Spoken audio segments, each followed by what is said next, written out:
so I'm Marty Secada, and this is the Ivy Family Office Network. So you may have run into us on our YouTube channel. I think we have about 450 videos up and around 600,000 views, or just to our mailers that we've been sending out for 20 years.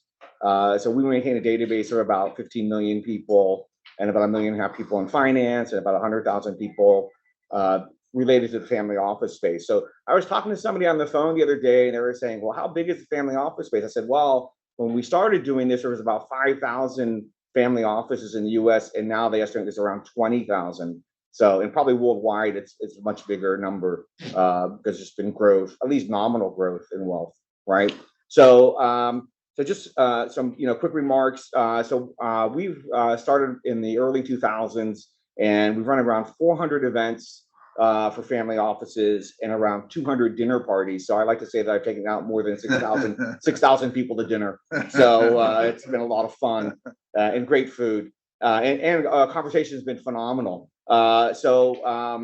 We've lived through like every trend that's happened.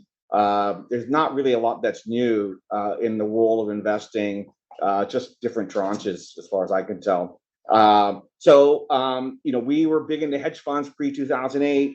After 2008, we were living on distressed and secondaries. So I like to tell people that at one point we had 6 of the most famous hotels in South Beach, Miami, come to us at about 40% of their price the year before. And it was a phenomenal time. If you were in real estate, people were selling portfolios like crazy of really great and fantastic properties. And probably some of you remember that time when trophy properties was going all around the world. So the group covered a lot of these funds that were trying to buy single family office. That became a big trend. Please don't step in front of the camera. Oh, you did it. And then of course so we used to cover Fed policy a lot. We used to have this thing where we bring in a lot of CIOs of big RIAs or wirehouses, and they come and say the Fed was going to raise rates every 6 months, and it never happened. But now it's happening. So this is an interesting time. We covered crypto, and that was great for a time. And we've had more than 600 VCs pitch our group. A lot of healthcare, and we're into fintech. We're big into fintech. This is a great time for fintech, and the reason why is because there's going to be some bloodletting on Wall Street. It always happens whenever the market goes down, and the Wall Street playbook is to offshore people to the Philippines and India or Costa Rica or Vietnam or something like that, and then to use white label fintech that's offered to them to kind of replace workers that are in low margin businesses. So as we know, history doesn't repeat itself; it rhymes. And this is a fascinating time. We think distress is going to be big now that it's coming down the pike. I'll give you a couple of examples. I've been approached by several venture capital firms that are selling secondaries in the VC space, and then as well, I have another VC or secondary firm that approached me that said they're only buying they're buying right now assets owned by Russian and Chinese super wealthy people just at 50% of value because there's a big march to get out of U.S. assets or assets that can be controlled by the United States. So it's kind of like a fire sale from those countries, and I think there's been some really prominent Russian venture capital investors, and obviously China's a big player in this space as well. But I think that's going to continue because we're going through a great deleveraging. And I'll send out some articles supporting that in the next couple of minutes. But the deleveraging is happening where people. There's an example of a hedge fund who got into private investments. They invested bigly in venture capital, and they were able to borrow against the next round valuation basis.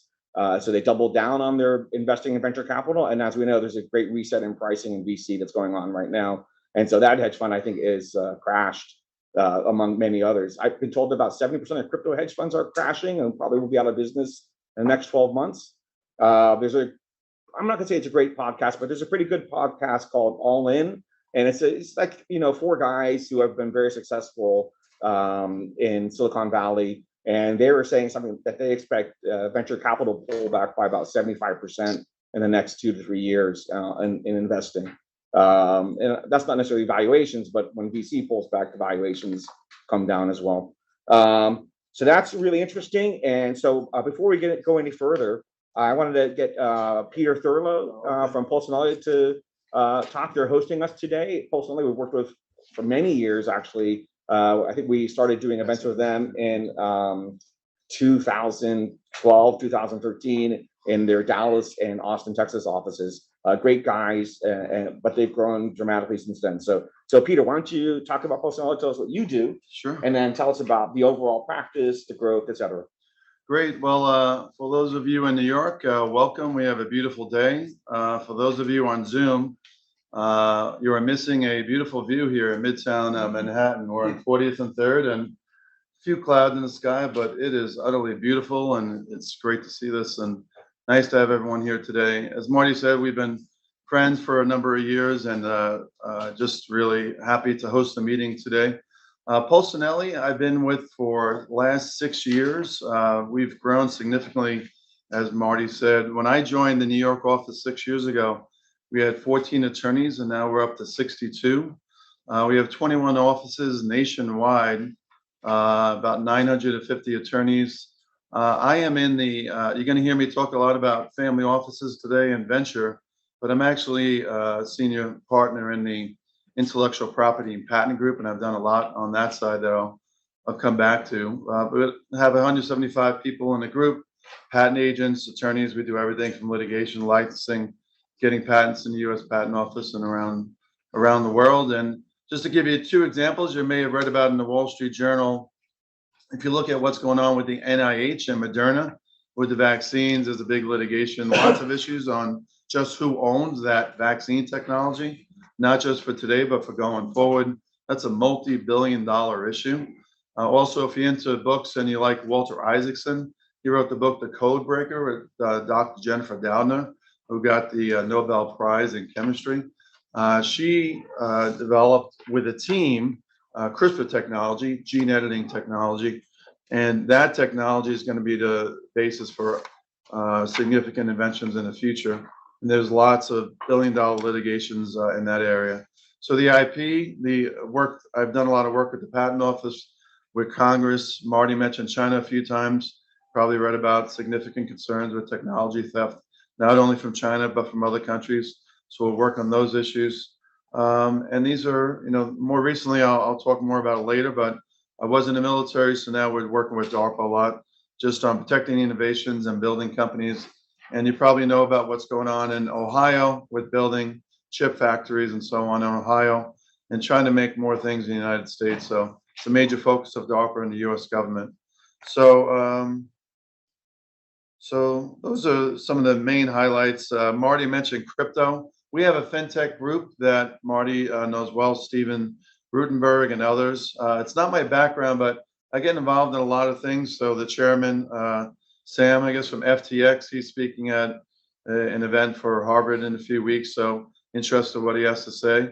I'm interested. I've learned a lot from Marty and listening at all these investor meetings, what's going on the crypto side. But generally, what I'll say about my work is that even though I focus on intellectual property and patents, what we normally do is I bring in my corporate team.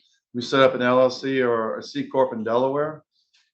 We protect their IP, their patents, and their trademarks. And then we bring in our Polsinelli's venture capital team to handle the early investment. So I probably have 10 deals going on right now where we either work on the safe agreements, convertible debt, equity agreements, and so on. So as much as I love writing patents and working on patents, it's the real fun is working with Marty and family offices, many of which are clients, that I can get the capital in, and then we can build the company, introduce them to strategic partners, whether they're at Regeneron, J&J, or any of the big companies, and we'll do collaboration and partnership deals. That's the fun part for me, and that's why I will be here today and tomorrow and at the dinner tonight to learn about your businesses and the work we're doing. But looking forward to a couple enjoyable days, and thank you again.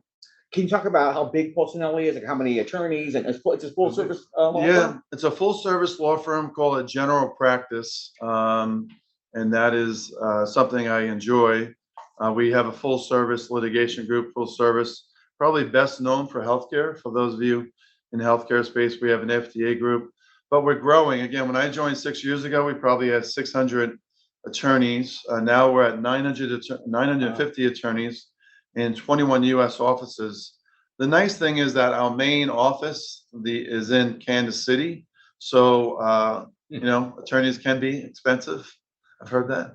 But a lot of the work we could bring into the Midwest and we can balance out the work. So, and a lot of us came from the big firms. So we have, just to give you an idea, Crystal is going to be moderating the real estate panel later today. And then Jeremy, my colleague in the bankruptcy restructuring group, is going to be moderating the distressed assets section. Then I'll be talking about venture capital and the work I do with family offices and DARPA and others. So it's across the board.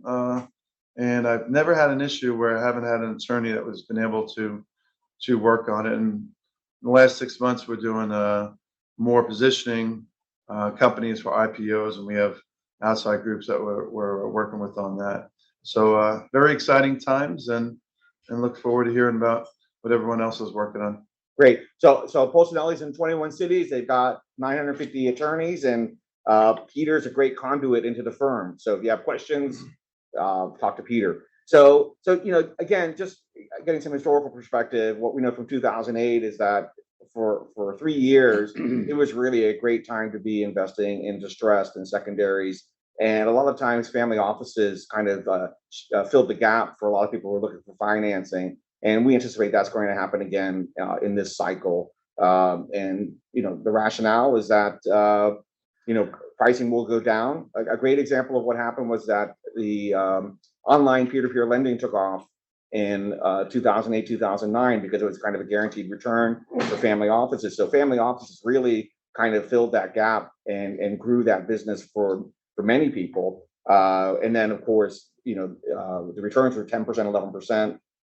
And then the institutions got in, and then returns got crushed down to 5% or something like that. So, but fascinating times. We've got a great schedule ahead of us. Before I talk more about the schedule, I'm talking about the events that we have. So we have upcoming events we'll be back in New York in early September. We'll be back in San Francisco in late September. We're going to be in Dallas in mid-October, and then we're going to be back in Miami for our Art Basel event, which we've been running for about 12 years, which is always a lot of fun. I highly recommend it. It's a great time to get away from the cold north and go down to Miami. So again, thanks so much. Let's talk about, also I want to talk about, so we do these events, we do some social media things. You've probably seen our YouTube channel. We do some IR, and also we have an analytics package that we provide to people who work with us. And that analytics really allows, because people for 20 years have asked us, how do we get access to your database? And it's through the analytics package. So if you have questions about that, feel free to reach out to me.